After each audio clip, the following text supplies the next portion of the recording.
Hello, YouTube. A friend of mine shared a video on Facebook, and the caption for it was, "Are white people racist? Yes, of course they are." My initial thought was, oh, this again. I actually assumed it was another BuzzFeed video, but this time it was by Mike. I was about to ignore it, but then I noticed who shared it.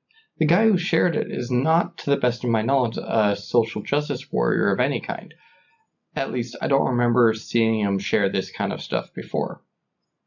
So I decided to give it a shot, and I've decided it's worth responding to. So let's get started. So in my experience, racist is one of the most triggering words for white people. This is true, but racist is a word that triggers people of all races. Most people in general don't want to be seen as racist. But yeah, white people in general do seem to react strongly to that word. That's probably because white people are the most likely to be accused of being racist despite them not having said or done anything racist. Take, for example, the caption of this very video, which accuses white people in general of being racists. But are all white people racist? Let me explain using science.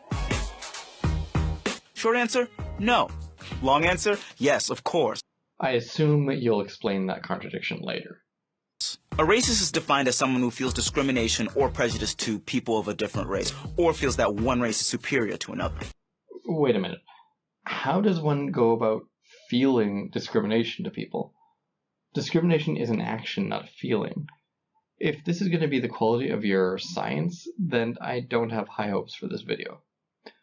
I'm also interested to see that you used supposed white supremacists as your video example of racist. I'm not surprised, but I wonder if using an example of any other racial group being racist was even an option or possibility for you.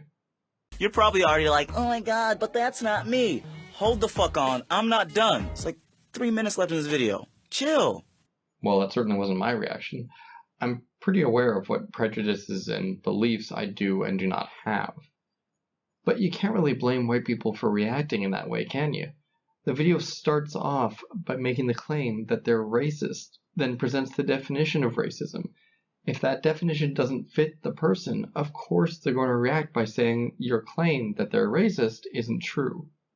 A lot of people are probably focused on the latter part of that definition, perceived racial superiority. But this behavioral neuroscientist is focused on the word prejudice. That word is the centerpiece by which the rest of this definition can exist. Wait a minute. Let's hear that part of that again. But this behavioral neuroscientist...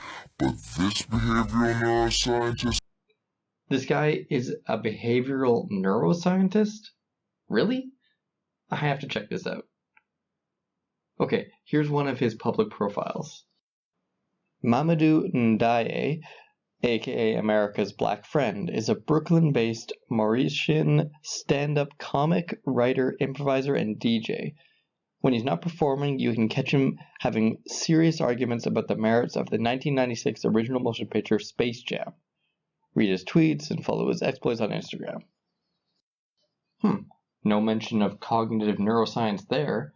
That's exactly the profile I'd expect from someone appearing in a video like this. But let's dig a little deeper. I see his LinkedIn profile is publicly viewable. Okay, no help here. He's listed as a writer and filmmaker. But ooh, he's got a premium account. Fancy. Let's go take a look further down his profile, and there we go. Hidden all the way down at the bottom, our friend here has a Bachelor of Arts in Neuroscience from the College of Worcester, which I can inform you is a small but highly regarded liberal arts college. So if this dude is a cognitive neuroscientist, then everyone with an undergraduate psychology degree is a psychologist, and everyone with an undergraduate law degree is a lawyer.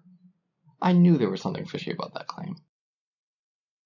Damn, now I've forgotten the point our comedian friend was making.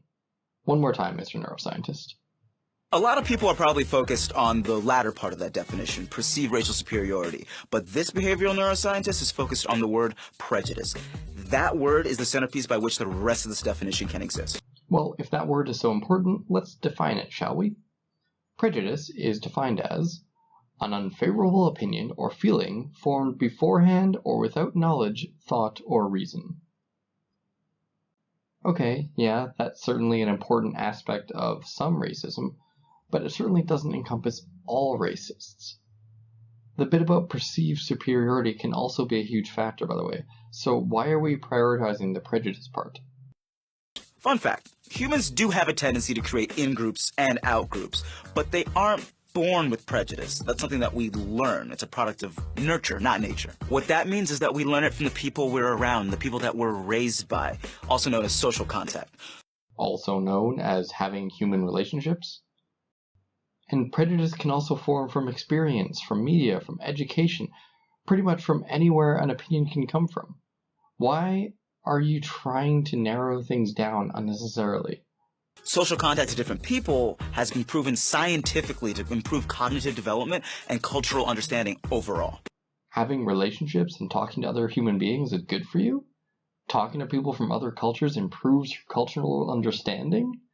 Wow, that's some heavy science there. I'm glad we have a bona fide neuroscientist to explain it to us. Inside prejudice is bias, or the inclination to have certain opinions based on your personal experiences. That's a pretty gross oversimplification of bias there.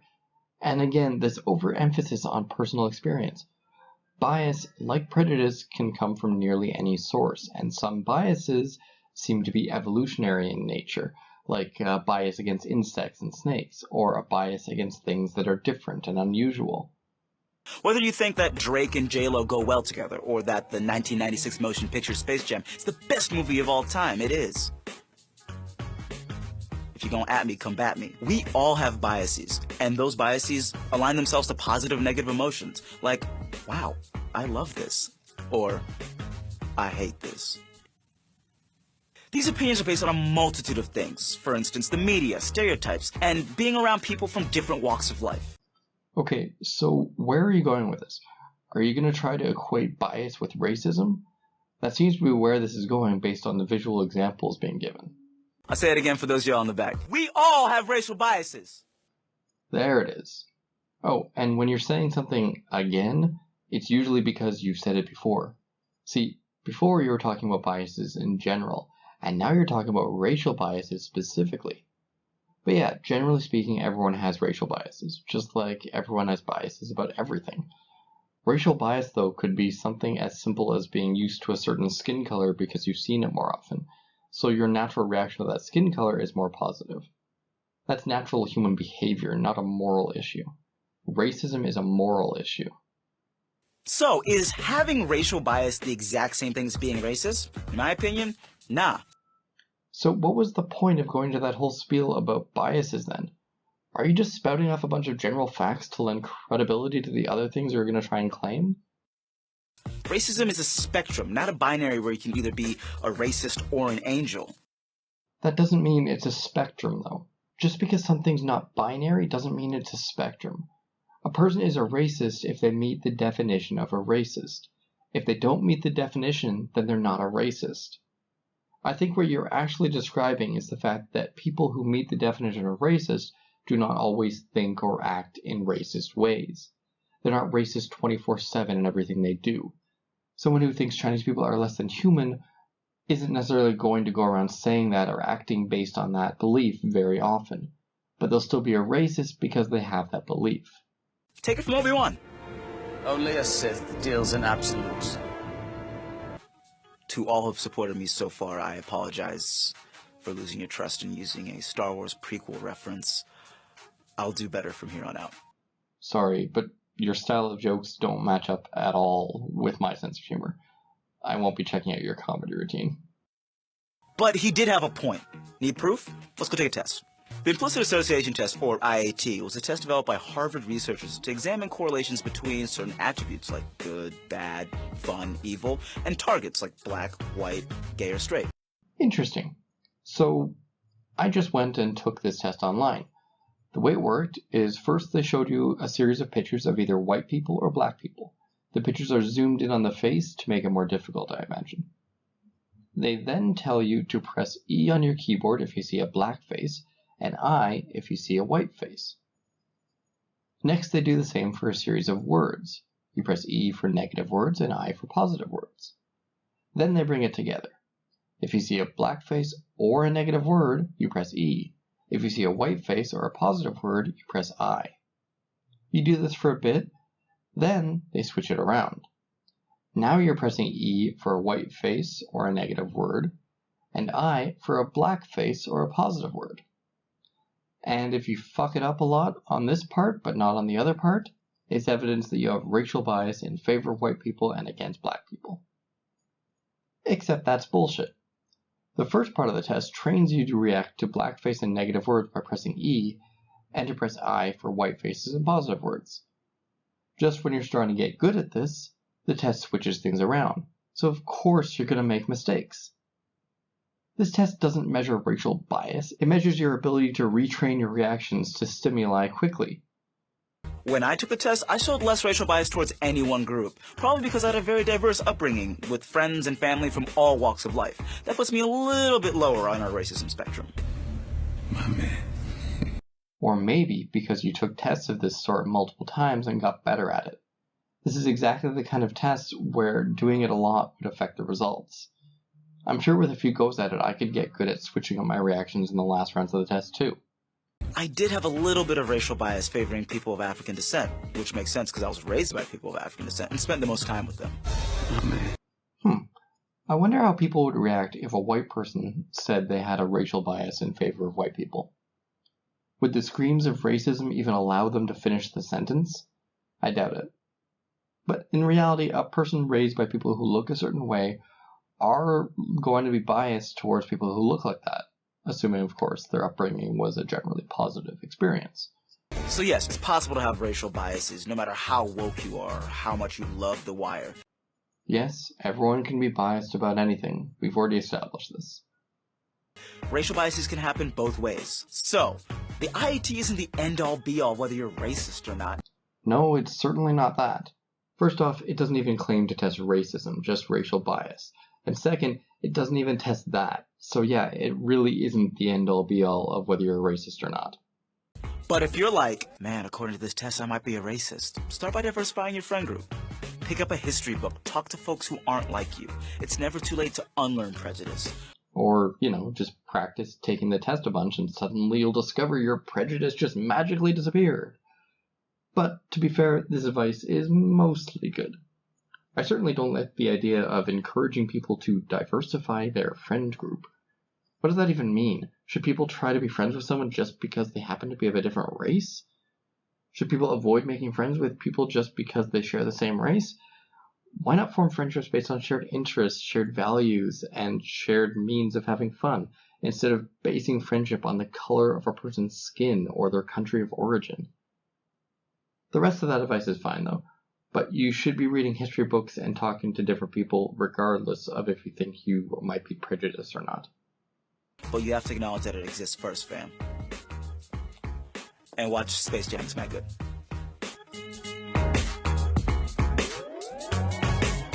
Wait, that's it? Where's the part where you back up the claim that white people are racist? At best, you show that everyone has racial biases, which you yourself said is not the same as racism. So let me get this straight. Racism is now magically a spectrum because reasons. Racial bias is, I guess, part of that spectrum, and everyone has racial bias. Therefore, everyone is racist? And this applies specifically to white people how exactly? I looked through the comments of this video, or some of them, and it was pretty much a mix of three types of responses. The first were just responding to the caption, understandably bothered by the fact that white people once again were being accused of racism. The second were people wholeheartedly agreeing with the video.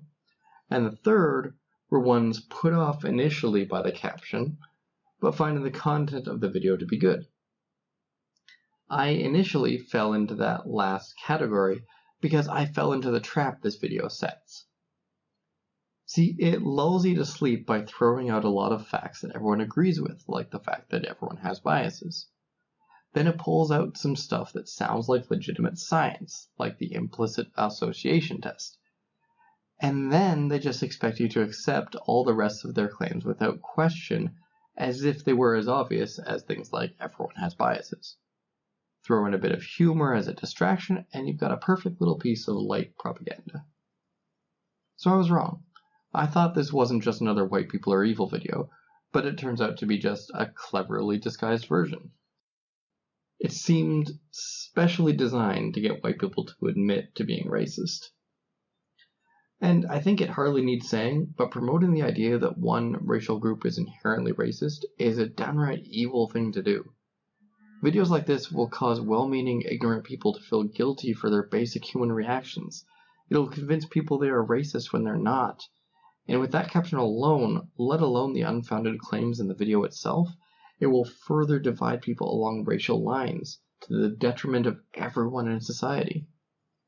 I mean, I really miss the days when the inspirational videos and movies gave us the message that we're all the same underneath our different skin colors. Now the message is, not only are we different, but if you're white, you should feel bad about that. Well, I'm here to tell you that no matter what your skin color is, you shouldn't feel bad about it. The only things you should feel bad about are the bad things you do and say.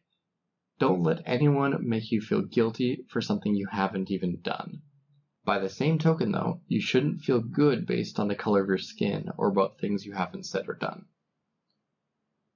I'll just repeat the advice in the video. Learn about history and about other cultures and ideas, but not because you need to reduce your prejudice levels. Rather, because it's always good to increase your wisdom, and wisdom is one of the best things a person can have. And with that, I leave you. Until next time, I'm Positive Improvement, and I wish you all the best.